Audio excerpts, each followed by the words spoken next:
আসসালামু আলাইকুম ওয়া রাহমাতুল্লাহ। সম্মানিত আমার প্রাণপ্রিয় ছোট বন্ধুরা, তোমরা আশা করি সকলেই ভালো আছো।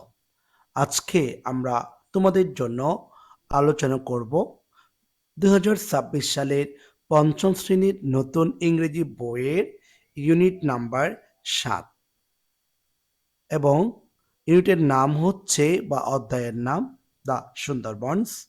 এখান থেকে আজকে আমরা প্রায় ২৭ নাম্বার ধারাবাহিক ক্লাস নিয়ে তোমাদের সামনে উপস্থাপন করার জন্য প্রস্তুতি গ্রহণ করেছে।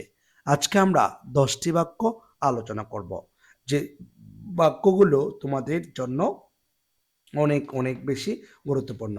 যারা প্রথম সাময়িক পরীক্ষা দেবা, তোমাদের জন্য এইসব অনেক গুরুত্বপূর্ণ। আমি আশা করব তোমরা ক্লাসগুলো না টেনে শেষ অবধি পর্যন্ত দেখবে। এরপর আমরা তাহলে কথা না বাড়িয়ে আমাদের মূল ক্লাসে চলে যাই। আজকের ক্লাসে আমরা ৮টি বাক্য আপনাদেরকে বোঝানোর চেষ্টা করব। তার মধ্যে ১ নাম্বার বাক্যটি হচ্ছে মেনি পিপল, ঠিক আছে? মেনি হচ্ছে প্লুরাল এবং পিপল শব্দটি প্লুরাল, অর্থাৎ সাবজেক্টটি প্লুরাল। এই বাক্যের সাবজেক্ট হচ্ছে প্লুরাল।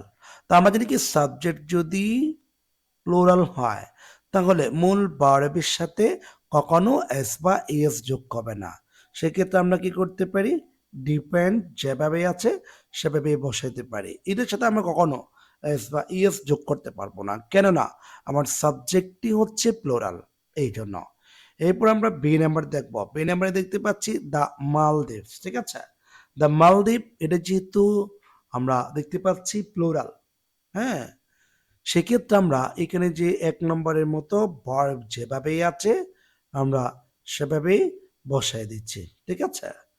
কালেক্ট, এর সাথে কোন ইস বা ইএস যোগ করলাম না, কেননা সাবজেক্টটি হচ্ছে প্লুরাল, এই জন্য। এরপর আমরা সি নাম্বার দেখবো। সি নাম্বারে দেখতে পাচ্ছি ফিশারম্যান, এটিও কিন্তু একটা প্লুরাল সাবজেক্ট, অর্থাৎ প্লুরাল একটি সাবজেক্ট। তো আমরা জানি কি সাবজেক্টটা যদি প্লুরাল হয় সেক্ষেত্রে আমরা কখনো প্রেজেন্ট ইনডিফিনিট টেন্সে ভার্বের সাথে আমরা কখনো এস বা ইএস যোগ করতে পারি না। তার মানে যেভাবে আছে সেভাবেই হয়ে যাবে। Catch, CATCH। এরপর আমরা ডি নাম্বার দেখব। ডি নাম্বারে দেখতে পাচ্ছি উডকাটার্স, এস যোগ করে আছে পার সাবজেক্টের সাথে, বা এখানে যেটা উডকাটার আছে এই সাবজেক্টিভ মূল সাবজেক্টের মধ্যে কি দেখতে পাচ্ছি আমরা? এস দেখতে পাচ্ছি। যেহেতু সাবজেক্টটি প্লুরাল সেহেতু আমরা উপরে বলেছি ভার্বের সাথে কখনো এস বা ইএস যোগ করতে পারি না।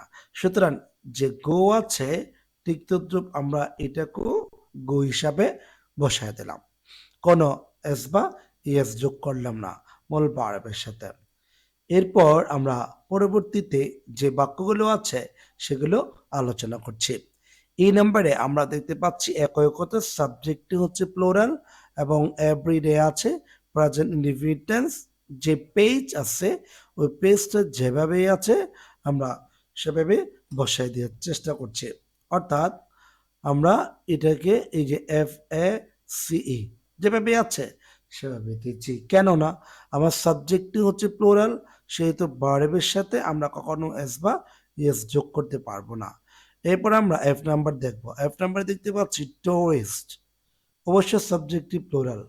যেটা সাবজেক্টটি প্লুরাল আছে আমাদের ভিজিট যেটা আছে সেটা ভিজিটেই হয়ে যাবে, অন্য কোনো পরিবর্তন হবে না, অর্থাৎ ভার্বের সাথে এস বা ইএস আমরা যোগ করতে পারবো না, কেননা ওই যে আমার সাবজেক্টটি প্লুরাল, এই জন্য। এরপর আমরা জি নাম্বার দেখবো। জি নাম্বার আমরা দেখতে পাচ্ছি সাবজেক্টটি প্লুরাল। সাবজেক্টে যেহেতু প্লুরাল আছে আমাকে এখানে যে ভার্ব আছে ওই ভার্বটি কোনো পরিবর্তন ছাড়া আমরা বসাইতে পারি। যদি এই বাক্যের শেষে শুরুতে কোনো অতীত নির্দেশক শব্দ থাকে সেক্ষেত্রে আমাকে বিটিও করতে হবে। এরপর আমরা এইচ নাম্বার দেখব। এইচ নাম্বার সাবজেক্টটি হচ্ছে আপনার প্লুরাল, অর্থাৎ ফার্স্ট পারসন প্লুরাল, আমি আমরা ফার্স্ট পারসন প্লুরাল। সেক্ষেত্রে আমাদের এখানে যেটা ভার্ব আছে ওই ভার্বটা আমরা V1 আছে আমরা V1 এ বসিয়ে দেব।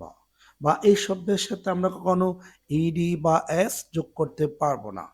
এরপর আমরা আই নাম্বার দেখবো। আই নাম্বার দেখতে পাচ্ছি এভরিওয়ান, যেহেতু সাবজেক্ট আছে এভরিওয়ান, এরপরে দেখতে পাচ্ছি শুড, ঠিক আছে? সাবজেক্ট আছে এভরিওয়ান, এরপরে শুড। শুড হচ্ছে এম এ। এম এ মানে আমি কি বলেছিলাম সংক্ষেপে? মডাল।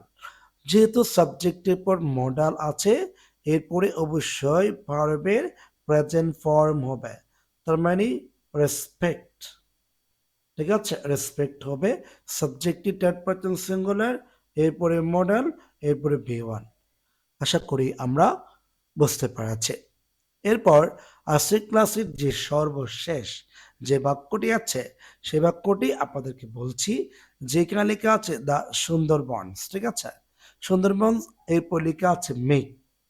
যেহেতু মেক আছে, সেক্ষেত্রে আমরা এখানে সাবজেক্টটি হচ্ছে আমার থার্ড পারসন সিঙ্গুলার নয়, সেহেতু আমরা যেটা মেক আছে ওই মেকটা হুবহু বসায় দেব।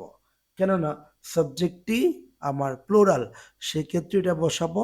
আবার যদি বলে যে মানে যেহেতু দা আনছে ওরা জাতিকে বোঝাচ্ছে, সেক্ষেত্রে আমরা চাইলে থার্ড পারসন হিসেবে এস যোগ করতে পারি, অর্থাৎ মিক্সও হতে পারে, ঠিক আছে? তো আশা করি আমরা ক্লাসটি বুঝতে পারছি। ক্লাস যদি ভালো লাগে অবশ্যই শেয়ার করবেন, এবং আপনি যদি আমার চ্যানেলে নতুন হয়ে থাকেন, নতুন কোনো প্রথম পেয়ে থাকেন, তাহলে অবশ্যই আমার চ্যানেলটি সাবস্ক্রাইব করবেন। আর যদি পেজে দেখে থাকেন, আমার পেজটি ফলো করবেন। এই বলে আজকের ক্লাসটি বিদায় নিচ্ছি। সবাই ভালো থাকবেন, সুস্থ থাকবেন। আসসালামু আলাইকুম ওয়া রাহমাতুল্লাহ।